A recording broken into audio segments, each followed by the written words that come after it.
Hey there, this is Clay with RelationshipInnerGame.com. I am the world's leading expert for high achievers on breakups. And in this particular video, we're going to be talking about the 3 reasons why your ex walls you out, okay? So I'm sure that probably a lot of people out there have had the experience of going through a breakup and wanting to make things right with their ex, trying to contact their ex and work things out and hash things out and get on the same page with one another, but their ex just gives them the cold shoulder. They wall them out. They won't talk to them. They just kind of give them the silent treatment. And we're going to talk about the 3 reasons why that happens. So the first reason is because your ex feels an emotion called guilt. So you probably don't need me to tell you this, but when you go through a breakup, you feel a very strong feeling of rejection, and you don't need me to tell you this. I'm sure you've felt this pain of loss, of rejection, of grief, and all of that stuff, right? But what you may not understand is at the same time that the breakup is happening, you're getting this emotion of pain and loss, whereas your ex is also getting this emotion of guilt. It's this twin emotion that is created at the time of the breakup. You get one half of it and your ex gets the other half. So what they get is this feeling of guilt.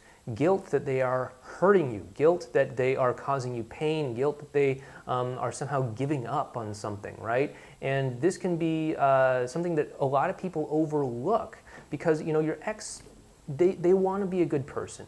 Most of us out here in this world want to be good people. And when you go ahead and break up with somebody and you have the talk and they're crying and maybe feeling a lot of very sad emotions, we often feel guilty about that because we don't want to be that kind of person that goes out there and hurts someone else and causes them pain. And we want to be that good person. And when you're sitting there and what you're saying, what you're doing, what you're wanting is making someone else suffer through pain and causing them to cry, that can really make you question whether or not you're a good person. And so your ex might feel guilty about that.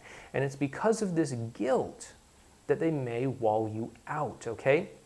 That's why every time you may contact them, send them a message or call them up or whatever, they may not respond at all because simply being reminded of you, being reminded of the breakup and what happened and what they did, what they perceive they did to hurt you, is just going to make them feel guilty about it. And so they might sort of distance themselves from you and the breakup. That's one reason why your ex might wall you out.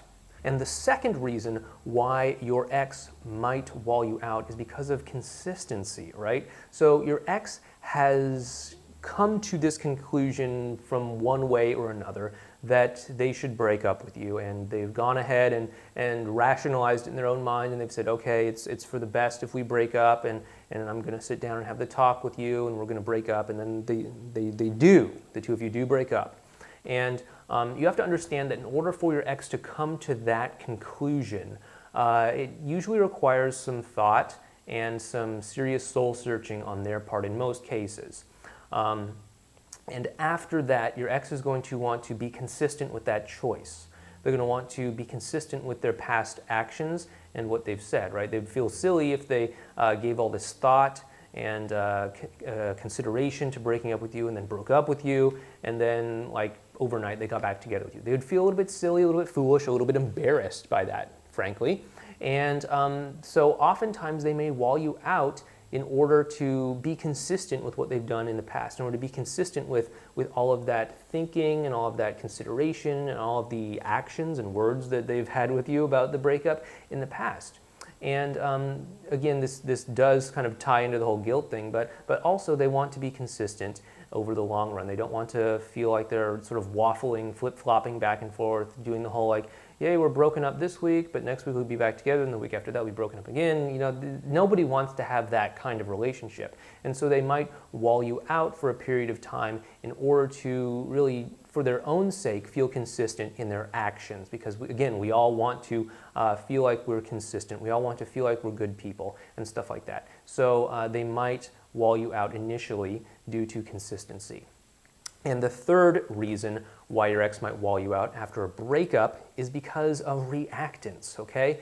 And we have talked about this before, but let's just do a quick refresher.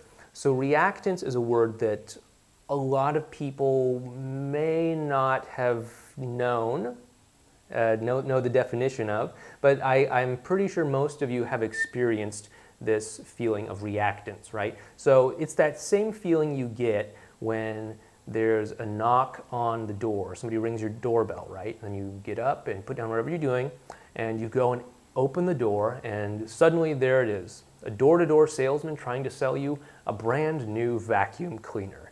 He puts his foot in the door, he won't let you close the door, he comes in and wants to demonstrate the amazing properties of this vacuum cleaner, and he tries to twist your arm into buying it, right? That feeling of like, I don't want to be here, I was just trying to enjoy my nice, Sunday morning coffee, and suddenly here you are in my house, I can't get rid of you, you won't just sort of just take a hint and leave, I don't want the vacuum cleaner, and all that stuff. That's that feeling of reactance, okay?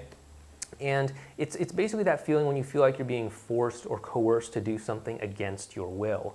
And this can often happen in breakup scenarios because oftentimes a lot of people will approach the breakup, approach getting back together with their ex as if they have to convince their ex, as if they have to kind of get their ex to take them back, right? And of course, if you want to make things work with your ex, that's probably something that you would like. But in order for that to happen, you can't do it as if you have to get something from your ex. You have to convince them to do something against their will. You have to instead first connect with them as a human being, like we talk about over in our newsletter at relationshipinnergame.com. You have to first build that emotional connection so that they naturally want to get back together with you. It's kind of like the difference between a good salesman and a very poor salesman that triggers a lot of reactance and makes you want to slam the door in his face, right?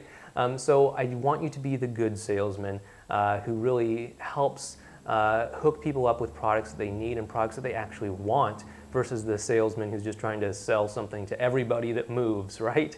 And so that's what reactance is, and you really want to be very careful about this. This is a very, very common emotion that people experience during breakups, and if you want to get back together with your ex, I would really strongly recommend that you educate yourself on this topic. So if you'd like to do that, please head on over to Relationship Inner Game. We talk in great detail in our newsletter on the topic of reactance and, of course, other factors also in terms of getting back together with your ex. So please head on over to relationshipinnergame.com, sign up there, and start going through our newsletter and learning about what it is you can do to sort of lower your ex's walls so that you can have that emotional connection and get back together again.